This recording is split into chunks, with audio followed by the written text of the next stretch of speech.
20장 20절부터 25절까지 우리 같이 읽겠습니다. 시작. 아담이 모든 가축과 공중의 새와 들의 모든 짐승에게 이름을 주니라. 아담이 돕는 배필이 없으므로 여호와 하나님이 아담을 깊이 잠들게 하시니 잠들매 그가 그 갈빗대 하나를 취하고 살로 대신 채우시고 여호와 하나님이 아담에게서 취하신 그 갈빗대로 여자를 만드시고 그를 아담에게로 이끌어 오시니 아담이 이르되 이는 내 뼈 중에 뼈요 살 중에 살이라. 이것을 남자에게서 취하였은즉 여자라 부르리라 하니라. 이러므로 남자가 부모를 떠나 그의 아내와 합하여 둘이 한 몸을 이룰지로다. 아담과 그의 아내 두 사람이 벌거벗었으나 부끄러워하지 아니하니라. 아멘.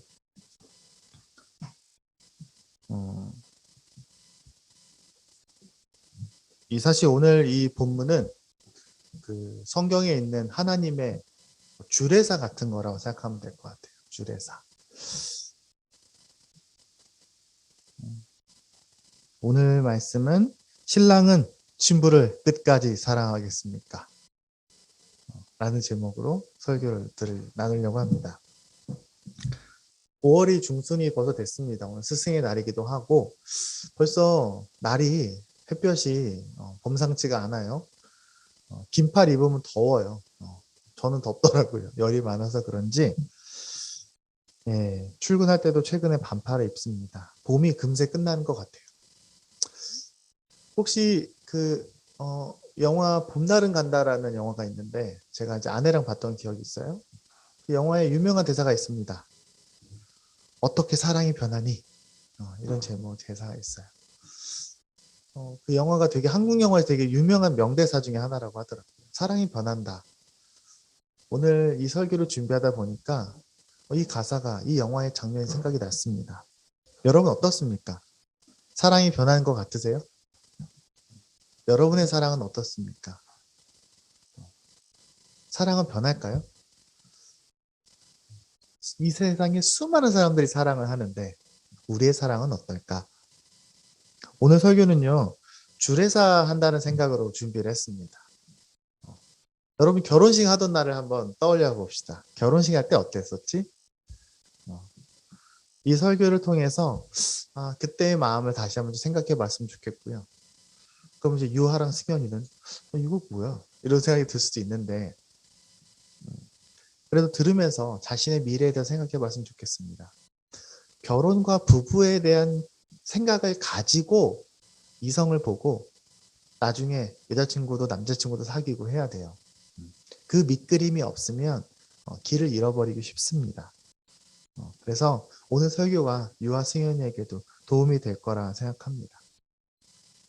오늘 이 본문은 우리가 잘 아는 것처럼 예수님 하나님께서 세상을 만드시고 아담과 하와를 처음 만드시고 우리에게 주신 메시지입니다. 하나님께서 아담을 만드시고 아담에게 이것저것 일을 시키십니다. 근데 아담이 혼자예요. 동물들은 다 짝이 있었겠죠? 동물들은 다 암수가 있었을 겁니다.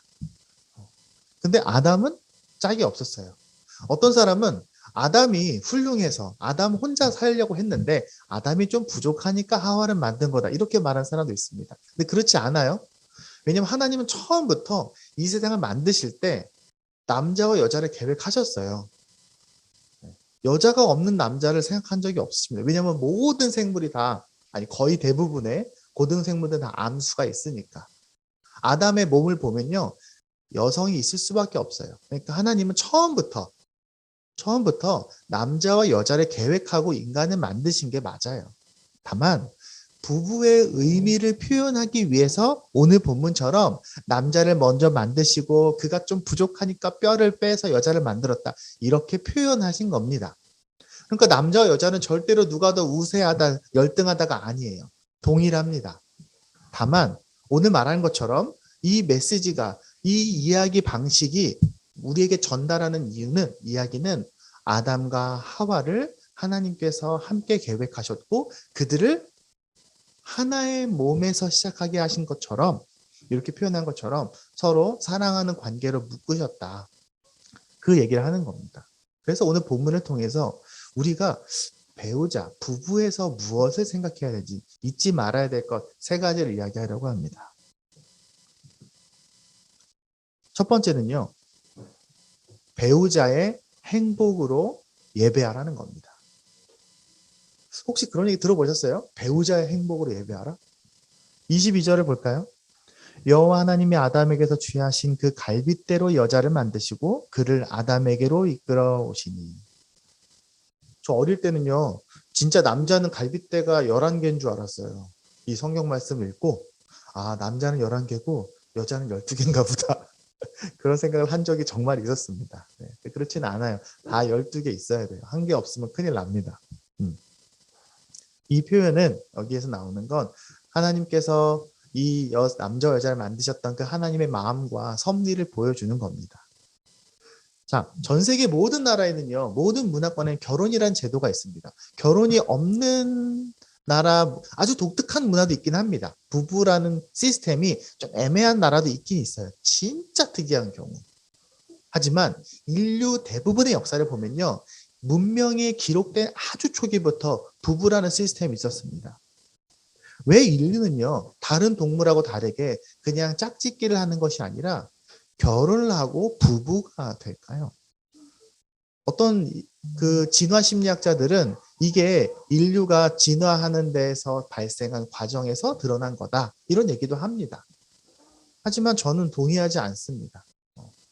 성경은요, 우리에게 이렇게 말합니다. 성경은 결혼을 시작하신 분은 하나님이다 우리에게 가르칩니다. 네.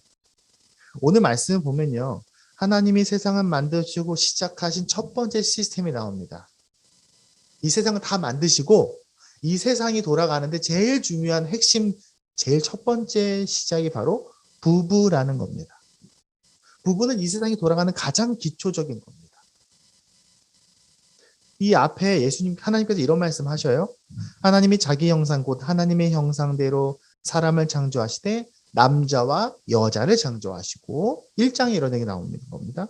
하나님이 그들에게 복을 주시며 그들에게 이르시되 생육하고 번성하여 땅에 충만하라, 땅에 정복하라. 다시 말하면 사람을 만드시고 생육하고 번성하여 충만하라는 명령을 하셨는데, 그게 하나님의 명령인데 그걸 하려면요, 뭐 해야 됩니까? 부부가 필요합니다. 그러니까 하나님께서 이 세상을 만드시고 이 세상이 돌아가기 위한 가장 첫 번째 시스템이 바로 부부라는 겁니다. 그리고 시간을 더 뒤로 쭉 가보면요, 하나님께서 이제 인류에게 희망을 주시기 위해서 예수 그리스도를 보내시고 그를 통해서 십자가와 부활 이후에 교회가 시작이 됩니다. 그런데 이 교회를 만들고, 이 사람들이 모이는 이 교회를 만들고 하나님께서 교회와 어떤 사랑의 관계를 맺어야 되잖아요. 이 교회와 하나님이 소통해야 되니까. 그 교회와 예수 그리스도와의 관계를 어떻게 설명할까? 오늘 우리가 처음에 시작할 때는 지체다 이런 말도 했었는데요. 사실 더 정확하게 성경이 표현하는 건 바로 부부입니다. 예수님이 남편이고 교회가 아내다, 이런 표현을 하십니다. 그러니까 하나님께서는 이 부부라는 관계를 인류 역사에서 가장 중요한 관계라고 할 수 있는 예수님과 교회의 관계, 사실 이게 제일 중요하잖아요. 이 세상에서 이 희망이 이어져 가는 유일한 관계니까 그 관계를 부부에 표현하셨다는 거예요. 그러니까 하나님이 부부가 하나님에게 엄청 중요한 겁니다. 그러면 끝을 가봅시다. 인류의 역사가 다 끝나면 어떤 일이 벌어질까? 요한계시록은 역사의 마지막에 하나님의 나라가 임하는 장면을 아주 아름다운 이벤트로 보여줍니다. 하나님 이 땅에 임하시고 이 땅에 새하늘과 새 땅이 시작이 되는데 그 역사의 완성이 뭐냐? 결혼식입니다. 결혼식 장면을 보여주시면서 하나님께서 역사를 완성하십니다. 그러니까 정리하면 이렇습니다. 하나님은 창조의 가장 중요한 퍼즐로, 창조의 끝이자 역사의 시작으로 부부를 만드셨고요. 예수 그리스도와 교회의 관계를 부부로 설명하셨고 이 역사의 끝에 결혼식으로 마무리하십니다. 그러면 우리 이걸 깨닫게 됩니다. 아, 하나님께는 부부가 너무너무 중요하구나. 너무너무 중요하구나. 우리는 이 세상은요, 부부라는 거를 별로 점점 중요하지 않게 생각하는 시대를 살고 있어요, 사실은. 우리나라가 요즘에 굉장히 결혼율이 떨어지고 이혼율이 높아지고 출산율도 떨어지고 하는 이 시대를 살고 있는데 말이죠. 게다가 아내와 남편과 아내의 이 관계는요, 우리와 하나님과의 관계에 아주 긴밀한 영향을 끼친다는 겁니다. 성경은 우리에게 말합니다. 사랑하지 아니하는 자는 하나님을 알지 못하나니 이는 하나님은 사랑이심이라. 하나님이 사랑이라고 말해요. 자, 여러분 진짜 사랑은요, 어디서 옵니까? 하나님에게서 오는 겁니다. 여러분 혹시 축가 기억나세요? 축가? 여러분 결혼식 할 때 축가 뭐 했나요? 혹시 도영사님이랑 소라사님 결혼할 때 저랑 초롱자매랑 축가하지 않았나요? 누가 했죠? 축가를? 어. 아, 그쵸, 그쵸. 그럼 우리가 누구를 했었나? 아, 그때 했었나 보다. 맞아요, 맞아요. 교회에서 축가를 제가 초롱자매 했던 그때 했던 것 같아요. 그때에 제가 초롱자매랑 같이 축가를 만들었었어요. 제가 가사를 쓰고 초롱자매가 작곡을 했었어요. 이런 가사였습니다. 오늘 주보 앞에 제가 넣어놨어요. 사랑이 어디서 오고 어디로 가는지 아나요? 주보 여기 스토리에 있습니다. 언제 사랑이 시작되고 언제 그 모습이 흐려지는지. 사랑이 이곳으로부터 사랑이 저곳으로 흘러 태초부터 시작된 사랑이 지금 여기에 있다. 그때 가사를 이렇게 썼어요. 이 부부가 결혼하는 장면에 사랑은 하나님으로부터 온 거다. 이렇게 제가 가사를 썼었습니다. 그리고 뒤에 이렇게 되어 있습니다. 하늘로부터 내려온 사랑이 우리의 가슴에 머물러서 서로를 향해서 흘러가는 이 삶의 강물에 지난 추억과 오늘의 행복과 내일의 소망을 담아서 주님께서 보여주신 그 길을 걸어가는 것이 바로 결혼식이다. 이렇게 제가 이 결혼을 표현했던 것 같습니다. 다시 말하면 하나님의 사랑이신데 그 사랑과 가장 닮아 있는 건 부부의 사랑입니다. 부부의 사랑은 하나님과 사랑과 가장 닮아 있습니다. 네. 저와 아내의 관계도 그런 거였던 걸로 기억합니다. 사실 제가 아내랑 굉장히 관계가 좋고 서로 좋은 소통이 이루어질 때 예배가 잘 됩니다. 당연하겠죠. 반대로 그러면 제가 아내랑 뭔가 마음이 힘들고 그런 일이 있으면 예배에 집중 안 됩니다. 제가 말씀을 열심히 읽고 기도도 열심히 하고 뭔가 그 안에서 깨달음이 막 있을 때요. 아내에게도 잘하게 됩니다. 하나님과의 나와의 관계가 저와 아내의 관계에 연결된다는 것을 많이 느낍니다. 왜냐하면 둘 다 가장 핵심적인 사랑을 하고 있는 것이기 때문에 그렇습니다. 오늘 이 얘기를 첫 번째 마무리하면 이겁니다. 여러분, 여러분의 배우자를 행복하게 하는 것이 여러분의 예배입니다. 많은 사람들이요, 내가 하나님 예배하는 거랑 내가 내 배우자에게 잘해주는 거랑 서로 상관없다, 별개라고 생각하는 사람들 많습니다. 아니요, 안 그래요. 여러분의 배우자를 행복하게 하는 것이 하나님께 예배하는 겁니다. 여러분이 하나님을 사랑하고 있다면요, 그래도 배우자의 행복을 위해서 애써야 됩니다. 물론 쉬운 건 아니지만 여러분 최근에 여러분의 배우자를 행복하게 하기 위해서 뭘 하셨었나요? 물론 일상의 모든 삶들이 다 우리 배우자를 위한 것이기도 하죠. 네.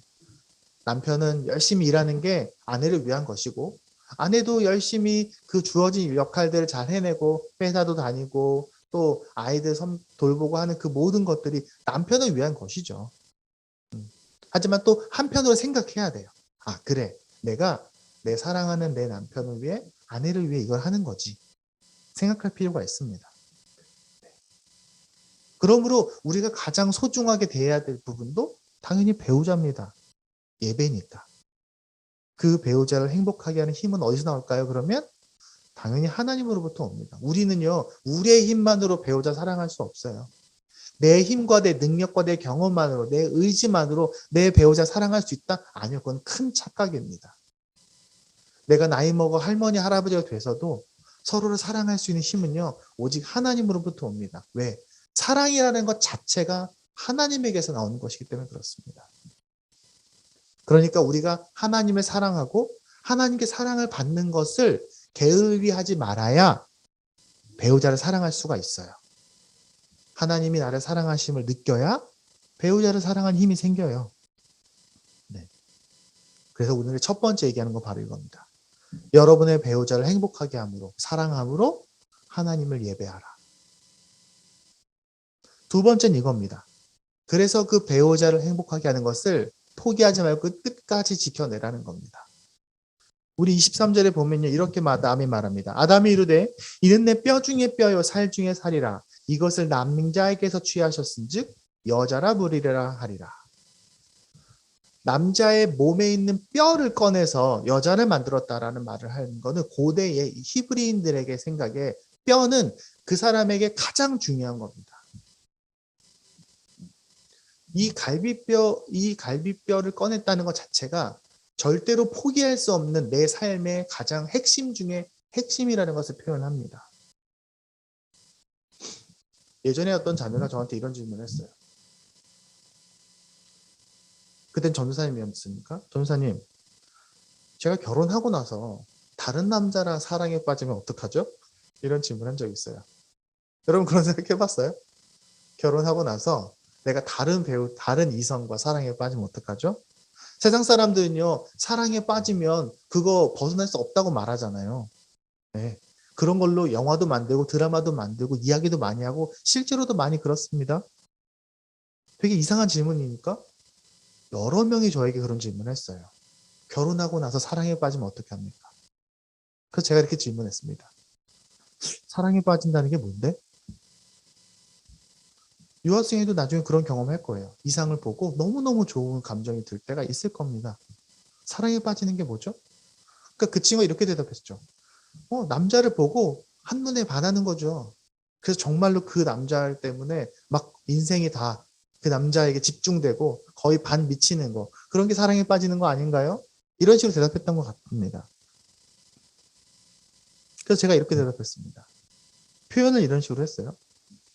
그 사랑에 빠진다는 게 그럼 혹시 네가 생각하는 사랑에 빠진다는 게 내가 가진 이상형에 가깝거나 내가 가지고 있는 호감도에 따라서 그 사람이 누군지도 잘 모르는데 그 사람의 외모와 일시적인 행동이 마음에 들어서 너의 마음속에 도파민, 아드레날린, 페닐에틸라민, 옥시토신, 바소프레신, 세로토닌 이런 호르몬들이 일시적으로 급격히 증가해서 그래서 사람이 조금 이상해지고 그 사람밖에 안 보이는 그런 현상을 말하는 거니? 실제로 그렇거든요. 실제로 이 영역에서요, 호르몬에 관련된 연구가 굉장히 많이 진행이 됐습니다. 그래서 일정 시간이 지나면 이 호르몬이 더 이상 그렇게 폭발적으로 증가하지 않고 일상 평범하게 나오게 될 때 많은 사람들이 헤어집니다. 뭐라고 말하냐고요? 사랑이 어떻게 변하니? 이렇게 말하면서 헤어집니다. 근데 여러분도 그런 걸 경험할 거예요. 유아승현. 근데 그건 사랑이 아니에요. 아니라기보다는 그건 사랑을 가르쳐주는 보조제 같은 겁니다. 불을 붙이기 위한 라이터 같은 거예요. 앞으로 여기 우리에 있는 이 부부들에게도 많은 사람들이 그렇게 상담을 하겠죠. 여러분 한번 생각해 봅시다. 우리가 결혼을 할 때 우리는 사랑에 빠져서 그 사람을 선택합니다. 보통은 그렇죠. 하지만 일정 시간이 지나서 호르몬이 멈추고 그 열정이 식으면 더 이상 그 호르몬들이 폭발적으로 증가하지 않으면 사람이 다시 원래 상태로 돌아와요. 그럼 이렇게 말하는 겁니다. 이제부터 정으로 사는 거야. 그럼 사랑할 수 없습니까? TV 봤을 때 너무너무 사랑하는 것처럼 보이는 부부가 가끔 나옵니다. 아주 가끔. 그럼 그런 사람들은 굉장히 별난 사람들입니까? 사람들이요, 호르몬이 더 이상 폭발적으로 증가하지 않고 이제 나는 내 남편을 봐도 설레지가 않아요. 이제 내가 내 아내를 봐도 가슴이 뛰지 않아요 라고 말하면서 어떡하죠? 라고 상담하는 사람들이 많이 있습니다. 그러면서 헤어져야 된다고 생각하는 사람들도 있어요. 실제로 그래서 헤어집니다. 그리고 이렇게 말합니다. 나는 사랑하는 사람하고 살고 싶어요. 하지만 여러분 이걸 기억해야 됩니다. 소위 사람들이 말하는 사랑에 빠지면 그 사람이 극도로 긍정적으로 보이고 그 사람이 내 삶의 중심이 되고 그 사람 위해서 내 모든 것을 다 포기할 수 있고 그 사람의 약점들이 하나도 보이지 않는 그런 상태. 그런 상태를 처음에 사랑에 빠질 때는 호르몬이 도와줘요. 호르몬이 나의 감정과 나의 생각에 결정적 영향을 미칩니다. 그리고 보통 학자들은 2년 정도 간다라고 말합니다. 다시 말할게요. 여러분이 누군가와 사랑에 빠지면 호르몬이 폭발적으로 증가해서 2년 정도는 약간 미치는 겁니다. 쉽게 말하면. 세상 사람들은 그걸 사랑에 빠진다라고 말합니다. 그럼 우리는 뭘 해야 됩니까? 그때 배우는 겁니다. 뭐라고? 아, 사랑이란 원래 이런 거구나. 이렇게 하는 거구나라는 걸 배우는 시간이에요. 네. 무조건 긍정해주고 내 삶의 우선순위 삼아주고 내가 포기해주고 상대방의 약점을 덮어주고 이게 바로 사랑이구나라고 배우는 시간이에요. 호르몬이 우리를 도와줘서. 그래서 그때 배웠던 사랑을 잘 기억했다가 아 이렇게 사랑하는 거다라는 걸 잘 기억했다가 그래서 호르몬이 폭발적으로 증가하지 않고 평범하게 되어서 더 이상 나를 강하게 도와주지 않아도 그때 배웠던 그 마음과 태도로 배우자를 대하기 위해서 애쓰는 것. 그때부터 여러분은 진짜 사랑을 하기 시작하는 겁니다. 지금 배우자는 왜 안 그럽니까? 내 배우자는 왜 안 그럽니까? 그런 생각을 하기보다 자신을 생각해야 돼요. 하나님은 왜 인간이 그런 경험을 하게 하셨을까요? 하나님은 왜 일시적으로 호르몬이 확 증가해서 서로가 사랑에 빠질 때 그런 경험을 하게 하셨을까요? 사랑하는 법을 배울 기회를 주시는 겁니다. 하나님이 격려하시는 거예요. 그러면 이 호르몬들이 평소에 안 나오냐? 나오긴 나와요. 다 나오는 겁니다. 하지만 일시적으로 너무 증가하진 않는다는 거죠. 여러분 부부가 서로 사랑하고 사이가 좋으면요. 그리고 같이 막 웃고 행복해하고 서로 애쓸 때 이 호르몬이 더 많이 나옵니다. 실제로 사이가 많은 좋은 부부들, 정말 사이가 좋은 부부들을 검사하면 이 호르몬 수치가 다 높습니다. 그렇다면 호르몬이 많이 나와서 사이가 좋은 걸까요? 사이가 좋아서 호르몬이 계속해서 더 많이 나오게 되는 걸까요? 저는 후자라고 믿습니다. 적용하면 이렇습니다. 세상 사람들이 이렇게 말합니다. 결혼하고 일정 시간이 지나면 그때부터는 그냥 정으로 사는 거야. 서로 저렇게 애틋하게 사랑할 수 없어. 아니요, 저는 그렇게 믿지 않습니다. 하나님 우리를 계속해서 격려하십니다.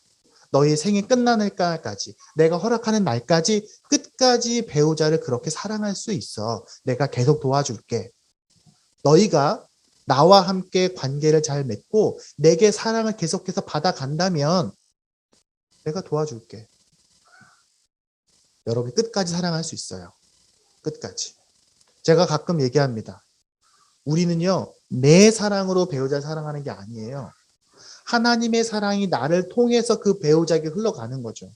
하나님이 그래서 약속하신 겁니다. 너가 너의 배우자를 사랑하는 사랑은 내가 너를 통과해서 가는 거야. 그러니까 나를 향해서 마음을 활짝 열어. 이렇게 말씀하십니다. 예수님이 그렇게 하셨거든요. 예수님이 우리를 끝까지 사랑하셨거든요. 우리도 그렇게 할 수 있습니다. 내 배우자의 반응과 상관없이. 그럼 오늘 세 번째 얘기를 하도록 하겠습니다. 우리가 처음에 하나님과의 관계, 사랑이 하나님을 예배하는 것이 이 배우자의 사랑과 연결되어 있다. 그리고 그렇게 그 사랑을 근거로 할 때 우리는 배우자를 끝까지 사랑할 수 있다. 포기하지 말아라. 마지막으로 그 배우자의 행복을 여러분의 행복으로, 여러분의 기쁨으로 삼으십시오. 오늘 23절 이렇게 말합니다. 아담이 이르되 이는 내 뼈 중에 뼈요 살 중에 살이라. 이렇게 말합니다. 어쨌든 당시에 아담이 할 수 있는 최고의 어떤 사랑의 세레나데였던 것 같습니다. 요즘 사람들이 설문조사 많이 합니다. 결혼에 대한 설문조사 많이 합니다. 이 부분에 대해 좀 찾아봤어요. 자료들을 많이 찾아봤는데 뭐 되게 많이 있어요. 부부에 대해서, 결혼에 대해서, 뭐 연애에 대해서 설문조사 정말로 많은데요. 결혼 안 하는 이유를 물어보는 게 요즘에 더 많은 것 같기도 합니다. 너무 안 하니까. 근데 결과물을 보면요. 대체로 두 종류로 나뉘는 것 같습니다. 많은 조사들 보니까요. 우리는 보통 결혼을 왜 합니까? 물어보니까 그 사람을 사랑해서, 같이 있고 싶어서, 그 사람이 좋아서 결혼한다. 이런 게 한 종류가 있고, 또 하나는 해야 되니까. 주변에서 하라고 하고 주변에서도 하기도 하고 하니까 해야 되니까 하는 사람이 한다. 이런 질문도 되게 많습니다. 그래서 여러분 가족 중이나 친구 중에 결혼을 하면요. 계속 연주에 결혼을 하는 경우들이 많이 있습니다. 실제로 연구조사로도 그래요. 제가 그래도 그 중에서 하나 골라봤는데 그 가연이라는 결혼정보 업체가 기혼 남녀 500명을 조사를 했습니다. 그래서 여러 가지 면담을 하면서 그 중에 이런 내용이 있었습니다. 결혼하길 잘했다고 생각한 이유가 뭡니까? 1위부터 4위까지 끊어봤어요. 뭘까요? 결혼하길 잘했다고 생각하는 이유. 첫 번째는요. 배우자와의 일상이 행복할 때. 그러니까 배우자랑 같이 뭐 하고 이것도 하고 저것도 할 때 그게 기분 좋고 행복하고 편안하고 즐거울 때 그때 결혼하기 잘했구나 라고 느낀다고 합니다. 두 번째는 안정감을 느낄 때. 혼자 있지 않고 내 옆에 누군가가 있어서 그게 내게 안정감이 될 때. 남자들은 그래서 결혼하면 살이 찐다고 하더라고요. 그런 얘기도 있고요. 그리고 세 번째는 항상 누군가 내 편이 된다고 말할 때. 내 편이 된다고 있을 때. 또 네 번째는 자녀를 볼 때. 자녀가 기쁨이 될 때, 아, 결혼하길 잘했구나. 이런 생각을 한다고 합니다. 그럼 반대는 뭘까요? 결혼해서 후회하는 거. 잘 들어보세요. 결혼해서 후회하는 거. 첫 번째는요. 내 시간이 없어질 때. 내가 없어질 때. 내가 사라진다고 느낄 때. 네. 그럴 때 좀 후회가 된다고 합니다. 뭐 후회라기보다는 결혼 전이 좀 아쉬움이 있는 거겠죠. 그래서 배우자들도 내 아내, 내 남편의 개인의 삶들도 좀 챙겨줘야 됩니다. 두 번째는요. 배우자와의 생활 방식이 너무 다를 때. 네. 그럴 때 좀 후회가 되고 힘들다고 합니다. 세 번째는 실행 문제, 처가 문제. 그리고 네 번째가 돈 문제라고 합니다. 제가 이런 자료들을 계속 보니까요. 잘했다고 생각하는 이유가요. 부부가 서로의 행복의 이유가 될 때더라고요. 내 배우자 때문에 내가 행복할 때더라고요. 그래서 서로가 서로의 행복을 위해서 애쓰지 않으면 후회가 생기는 것 같습니다. 여러분 어떤 것 같으세요? 여러분이 여러분의 배우자가 행복할 때 여러분도 행복한가요? 여러분의 배우자가 편안해할 때 여러분도 편안합니까? 여러분의 배우자가 웃을 때 여러분도 웃게 됩니까? 제가 앞서 말했습니다. 배우자를 행복하게 해주라고. 근데 이런 얘기 속으로 할 수 있습니다. 아, 목사님, 그 너무 힘든 얘기만 하시는 거 아닙니까? 이렇게 해라, 이렇게 해라. 근데 한 가지 우리가 믿어야 될 게 있어요. 뭘 믿어야 되냐면, 여러분이 여러분의 배우자를 행복하게 하기 위해서 애쓰면 반드시 여러분도 행복해집니다. 저는 이걸 믿어요. 성경은 전체적으로 그 얘기를 하고 있어요. 너희가 너의 배우자를 행복하기 위해서 애쓰는 만큼 내가 너의 행복을 내가 책임져 줄 거야. 내가 반드시 그렇게 할 거야. 왜? 제가 처음부터 얘기했잖아요. 배우자의 사랑하는 건 하나님이 여러분을 통과해서 가는 거라. 그걸 믿으세요. 그걸 굳게 믿으세요. 세상 사람들이 이렇게 얘기합니다. 야, 그럼 바보처럼 살라는 거예요? 사람들은요, 배우자가 서로 경쟁하고 서로 싸우고 서로를 더 서로에게서 뭔가 권리를 가져오고 그렇게 하라고 말합니다. 아니요. 그건 성경이 말하는 게 아니에요. 여러분 하나님을 신뢰하시고요. 여러분의 배우자를 신뢰해 주시기 바랍니다. 여러분 배우자를 믿어주세요. 그게 되게 중요합니다. 반드시 돌아옵니다. 후회함 없이 사랑하십시오. 하나님은 절대로 잊어버리지 않으셔요. 우리가 우리의 배우자를 행복하게 하기 위해서 애썼던 그것만큼은 절대로 안 없어집니다. 여러분의 인생의 끝에 뭐만 남을 것 같습니다. 성경은요, 사실은요, 자녀 사랑보다 더 앞서서 먼저가 부부 사랑이라고 말합니다. 부부 사랑이 제대로 돼야 자녀 사랑도 할 수 있어요. 그게 바른 순서입니다. 왜? 부부의 사랑이 하나님의 사랑과 가장 닮아 있으니까. 말씀을 맺겠습니다. 결혼과 부부가 너무 중요합니다. 그래서 여러분 기억하십시오. 사탄은요, 이 영역에서 온 힘을 다합니다.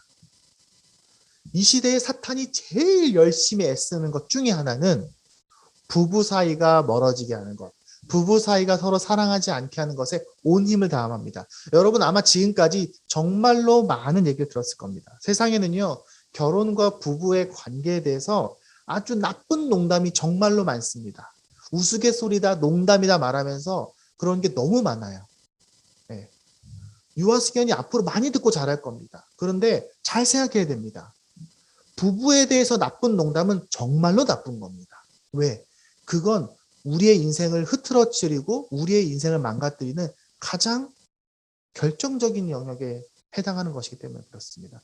그래서 저는 부부나 결혼에 대해서, 부부 관계에 대해서 농담하는 것에 대해서 별로 좋아하지 않습니다.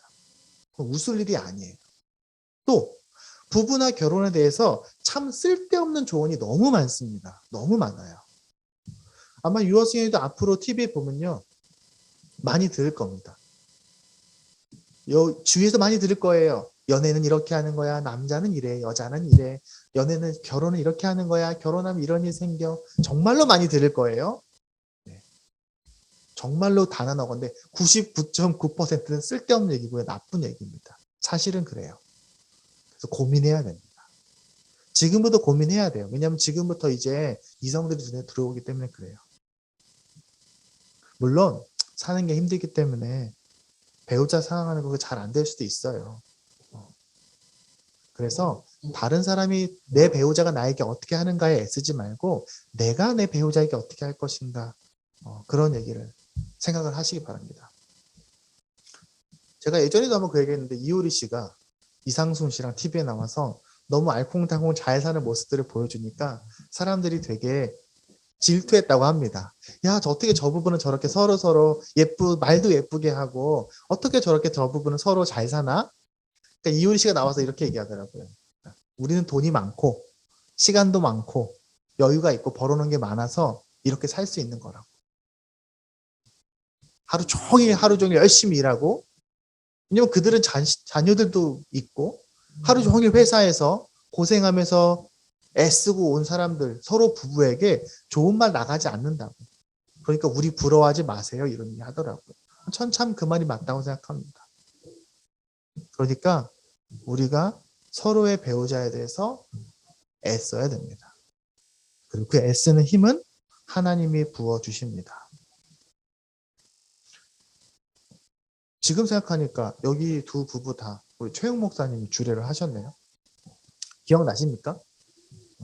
그때 결혼할 때 이렇게 얘기하죠. 신랑은 신부를 평생 사랑하겠습니까? 그럼 신랑이 뭐라고 합니까? 네! 이렇게 대답합니다. 네. 우리가 신랑 결혼식 가면 제일 재밌게 보는 방법이 그겁니다. 어떤 사람은 뭐 엄청 크게 대답도 하고요. 뭐 누구는 막 만세하고 막 그렇습니다. 신부도 그렇게 하죠. 그리고 성경에 손을 얹고 기도합니다. 하나님, 사랑하겠습니다.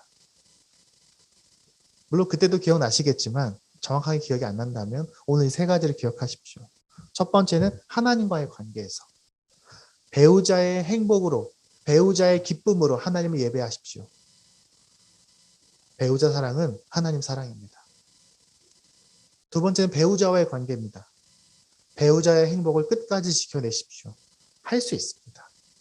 과거에 뜨겁게 사랑했던 것을 잊어버리지 마십시오. 지금도 그렇게 할 수 있어요. 꼭 아가페적인 사랑만 해야 되냐? 아니요. 에로스적인 사랑도 할 수 있어요. 네. 물론 그때 같지는 않을 수 있겠죠, 아마. 우리도 그렇게 할 수 있습니다. 끝까지. 지금보다 더 사랑할 수 있어요. 그리고 여러분 자신과의 관계도 그렇습니다. 배우자가 행복해야 내가 행복합니다. 그걸 기쁨으로 삼겠다라고 노력하십시오. 처음에는 애써야 될 수 있어요. 계속 생각하세요. 내 배우자가 행복해야 내가 행복한 거야. 배우자가 편안해야 내가 편안한 거야. 그렇게 애쓰세요. 그리고 마지막으로 제가 하고 싶은 말은 내 배우자가 그렇게 애쓸 때 내가 그걸 방해하지 마시기 바랍니다. 그리고 그걸 알아쳐 주시기 바랍니다. 아, 내 배우자가 애쓰고 있구나. 내 아내가, 내 남편이 그래도 애쓰는구나. 아, 고맙다. 고마워하면서 계속 격려해 주세요. 혹시 남편이나 아내가 여러분에게 친절하게 대할 때 웰컴하고 맞아주세요. 그래, 동시에 그렇게 하기를 바랍니다. 오늘 우리가 읽었던 이 창세기 본문을요, 에베소서 5장에 가면은 똑같은 형식으로 나옵니다. 나중에 이제 기회 되면 이것도 설교하려고 해요. 창세기 2장 끝에 있었던 그 본문을 동일한 구조로 에베소서 5장 뒤에 똑같이 나옵니다. 거기에 이렇게 표현되어 있습니다. 이 내용을 업그레이드한 겁니다. 남편들아, 아내를 사랑하는데 어떻게 사랑해야 되냐? 예수 그리스도께서 교회를 사랑하시고 교회를 위하여 자신을 내어주심처럼 사랑해라.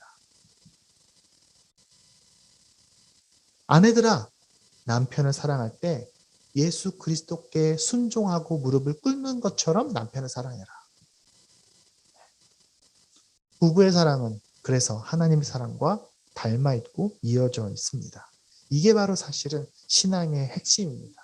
그걸 잊어버리시지 않기를 바랍니다. 함께 시간 기도하겠습니다.